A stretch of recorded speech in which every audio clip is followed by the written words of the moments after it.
magiging specific na tayo dito kay Alvin Aragon. Kasi nga, ang dami nang nagre-react ng artista. Bakit? Kasi ginagamit niya. Kasi binabanggit niya yung mga artista. Diba? Katulad ni Kay Brosas na walang kamalay-malay na banggit siya, pati si Glock9. Kasi nga, meron silang mga nag-out na mga anak, hindi ba? Pati si Ian Veneracion. Kasi Ian Veneracion. Nagagalit pa nga siya kay Michael dun sa tunay na ama ni Sofia, ni Andre. Oo. Kasi nga, parang 3 taon yata o 2 taon na sa kanya si Andre. Parang gusto niyang patinuin.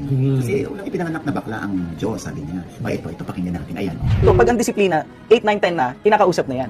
Meaning hindi mo pinagbubuhatan ng kamay. Minsan, napicturean ko yun. Minsan, nagagawa ko rin sa anak ko yun eh. Pantay naman, pantay naman. Kasi ang tigas ang ulo eh. Pag matigas ang ulo mo, medyo nagle-level up ang disiplina. Pero kapag medyo, alam ko, hindi naman sinadya. Pero never mo pinagmalupitan ganun. Si Andre, Oo, hindi. tama lang.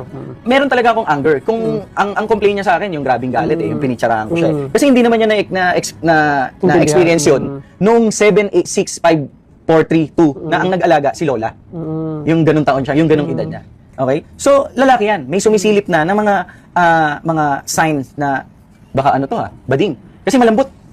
So, napansin mo yun? Okay? Pag nagsasalita, may pagka-pitek. Napapansin mo May yan? pitek ng pagkabakla. Pero gusto ko i-explain.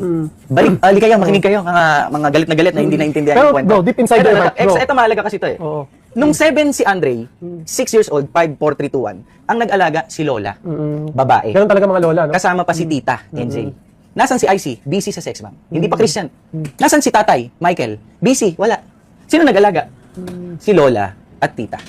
Ano ang trabaho ng bata? Ang trabaho ng bata, yung ganong edad, mag-absorb ng nakikita, naririnig, at mga sinasabi mo. I-absorb niya lang. Ang mga bata, parang sponge ng panlinis ng pinggan. Sip-sip lang ng sip-sip ng tubig at saka ng sabon. Ngayon, si Andre, ano na sip-sip? Yung pagiging malambot, Nino, ni Lola. Pag magsuklay. Magkaiba ang lalaki at babae. Ang babae, malambot talaga yan. Ang lalaki, ikaw, meron ka ng, ayun naman, sinusuntok mo eh. Si Neil, iba tayong mag-ipag-usap, iba tayong kumilos, ang lalaki. Ngayon, si Andre, lumaki kasama si Lola. Nasaan yung tatay? Yung tatay dapat nag-aalaga dun eh. Ng 1, 2, 3, 4, 5, 6, 7, nasaan siya? Wala naman siya eh. Di ba nabash yung tatay niya? Hindi. Siguro dinadalaw-dalaw lang. Pero, yung araw-araw na kasama mo yung anak mo, nasan ka? Wala ka. Sino inaatupag mo? Pero pinunan mo yun. Yung mga, Nung 8, 9, 10, pinunan ko yun. Pero matanong ko, deep inside your heart, talagang pinuri mo ba siyang totoong anak? Oo, si Andre. Oo. Yung kinukwento ko kanina, ano ba yun? Love yun eh. Yung inaasikaso ko, love yun eh. Part of love ni IC at ako, i-correct ka sa mali mo. Diba? Yun nga, yung sinaktan niya, sinabi niya, pinitsarahan niya. Pinitsarahan niya daw. Yun daw yung paraan niya ng pagdidisiplina sa bata. Pinitsirahan niya lang hindi niya sinakal. Si Sofia makakapagsabi niya kung pinitsirahan lang siya o sinakal siya. Yun nga yung dapat na sagutin kung pinitsirahan talaga o sinakal para lang maging masaya ka. Tanong natin. Hindi ko alam kung kailan matatapos to. I even protected you sa isang interview. Hindi ko nga sinabi na sinakal mo ako, di ba?